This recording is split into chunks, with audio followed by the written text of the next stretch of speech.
वालेकुम दोस्तों, एक और बार मैं आप सबको ट्रेडिंग स्कूल के यूट्यूब चैनल के ऊपर वेलकम करता हूं। तो आप हमारे चैनल को लाइक करें, सब्सक्राइब करें ताकि क्रिप्टो मार्केट के रिलेटेड जितना भी प्रीवियस डाटा वो आप फ्री गेन कर सकें। आज हम बिटकॉइन की एनालिसिस करेंगे। हम देखेंगे कि बिटकॉइन का जो नेक्स्ट मूव है वो क्या है, हमें बाय करना चाहिए या सेल करना चाहिए। और इसी के साथ ये मैंने कुछ प्लेलिस्ट में कॉइन्स ऐड किए हुए हैं।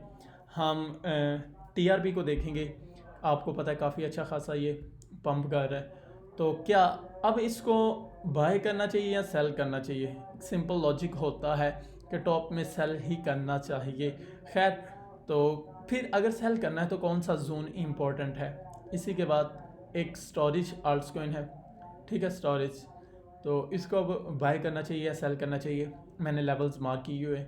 STMX है, थोड़ा सा इसने काफ़ी अच्छा पंप किया और अब ये सप्लाई जोन में पहुंच रहा है। तो कहने का मकसद है कि इंशाल्लाह आपको पता चल सकेगा कि कौन से कॉइन को बाय करना चाहिए, कौन से जब आप सिलेक्शन कर लेते ना, आपको पता चल। मैं आपके साथ कुछ ऐसे प्रोजेक्ट, ऐसे कॉइन, ऐसे आल्ट कॉइन या टोकन शेयर करूंगा कि जिनमें आपने हमेशा अपॉर्चुनिटी फाइंड करनी है कि हमें सेल करना चाहिए। और कुछ ऐसे कॉइन्स मैं आपको बताऊंगा आने वाली वीडियोस में भी, कि जहाँ पर आपको पता चलेगा कि जस्ट ओनली कौन से ऐसे कॉइन है जिनमें जस्ट ओनली सिर्फ बाय की अपॉर्चुनिटी ही फाइंड आउट करनी चाहिए। ये बहुत एक इंपॉर्टेंट चीज़ है, how to select a coin. ठीक है, कॉइन्स की सिलेक्शन कैसे करें। खैर, आज हम बिटकॉइन की एनालिसिस और डॉलर का चार्ट देखते हैं और 2-3 पॉइंट्स हम आल्ट्स कॉइन के ऊपर देखते हैं। अगर आप बिटकॉइन की तरफ देखें तो आपको कुछ चीज़ें नज़र आ रही हैं। ठीक है, बिटकॉइन ने क्या किया, इस एक पार्टिकुलर जोन से सपोर्ट लेने के बाद काफ़ी अच्छा खासा पंप किया और इसके बाद रिट्रेस किया। सेम एज इट जो पीछे रेजिस्टेंस थी अब वो डिमांड बन चुकी है, यानी कि सपोर्ट बन चुकी है। और सपोर्ट लेने के बाद मार्केट फिर ऊपर की तरफ मूव करती है। ये अगर आप देखें तो मैंने ट्रेंड लाइन लगाई हुई है, दोनों मार्केट एक चैनल में मूव कर रही है। जैसे ही चैनल टूटता है मार्केट थोड़ी सी कह लो कि रिट्रेस करती है, बाउंस बैक लेती है, नीचे की तरफ गिरती है और सहारा लेने के बाद फिर ऊपर की तरफ उछल जाती है। अब जो जोन इम्पोर्टेंट है पहले, जहाँ से पहले उसने रिजेक्शन ली हुई है, अगेन उसी जोन से रिजेक्शन लेती है।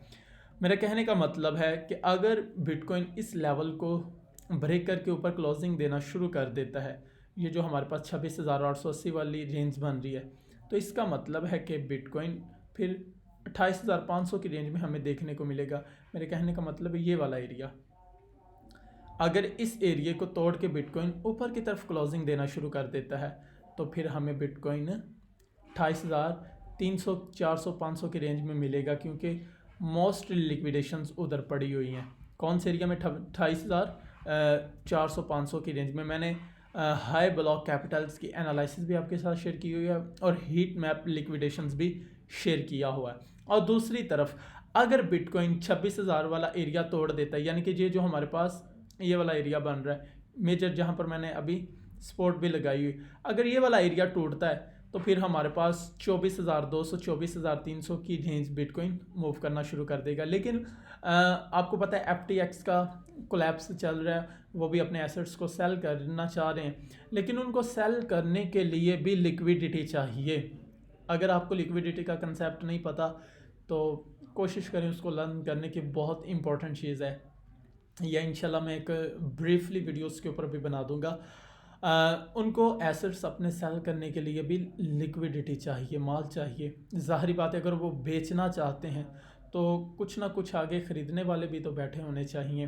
ठीक है, वो बिलियंस डॉलर में बेचना चाह रहे हैं तो बिलियंस डॉलर में आगे लेने वाला भी तो कोई होना चाहिए। तो खैर, कहने का मकसद है कि आप लिक्विडिटी को भी देख के मार्केट में ट्रेड किया करें। ये था हमारे पास बिटकॉइन का ओवरव्यू। मैंने 2 पॉइंट्स बताए कि अगर इसको क्रॉस करेगा तो हम बाय करेंगे, इसको क्रॉस करेगा तो हमें सेल की डायरेक्शन देखने को मिलेगी। अब डॉलर का देखो, डॉलर ने काफ़ी अच्छा खासा ऊपर की तरफ मूव लिया। मूव लेने के बाद अब ये 2 लेवल्स के बिटवीन कंसोलिडेट कर रहा है। अब मोस्टली अपॉर्चुनिटी है कि ये वाला लेवल तोड़े ये, और इसके बाद फिर अगेन हमें लेवल इसी जोन में मिले। और जब ये लेवल तोड़ के इस लेवल में मूव करेगा तो ज़ाहिर बात है बिटकॉइन को 28,000 तक जाने में जो उसका सफ़र है वो आसान हो जाएगा मज़ीद। ठीक है, अगर डॉलर्स को भी मज़ीद ऊपर की तरफ पंप करके निकल जाता है तो मेरे ख्याल से ऑलरेडी बहुत पंप कर चुका है, तो अभी वेट ही इसका बनता है कि काफ़ी अच्छा रिट्रेस करे और रिट्रेस करने के बाद फिर अपर साइड की तरफ मूव करे। इसी तरह हम लेवल्स की बात कर लेते हैं टीआरबी की। टीआरबी जहाँ से मैं सेल करने का सोच रहा हूँ वो मेरे पास है 48 और 47 की रेंज, ठीक है। 47 और 48 डॉलर की रेंज में मैं इसको सेल करूँगा और इसी पॉइंट के ऊपर 42 और 41 के ऊपर मेरा फर्स्ट टेक प्रॉफिट होगा और मैं बाहर आउट हो जाऊंगा।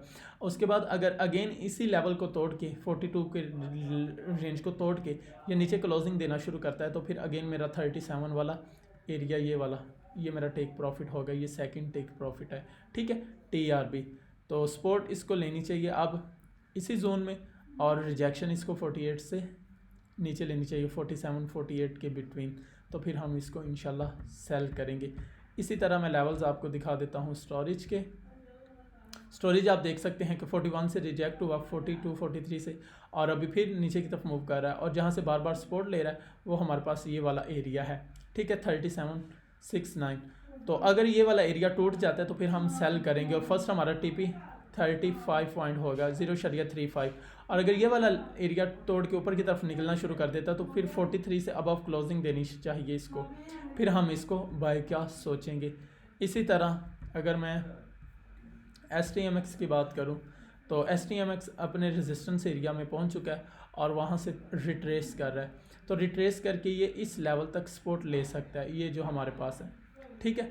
तो इसके बाद सेम एज इट अगर देखें तो ये नीचे की तरफ गिरा है और इस जोन से इसने सपोर्ट लिया है, तो अगर इसी जोन में ये मूव करना शुरू कर देता है, कंसोलिडेट करना शुरू कर देता है, तो जिस तरफ ब्रेकआउट होगा उस तरफ हमें मूव देखने को मिल सकता हो सकता है नीचे की तरफ ब्रेकआउट दे दे तो काफ़ी अच्छा खासा हमें मूव देखने को मिल सकता है। तो ये आज की वीडियोस थी, तो उम्मीद है कि आपको थोड़ा सा अंडरस्टैंड आपने किया होगा मार्केट के कंसेप्ट को। तो इंशाल्लाह मिलते हैं नेक्स्ट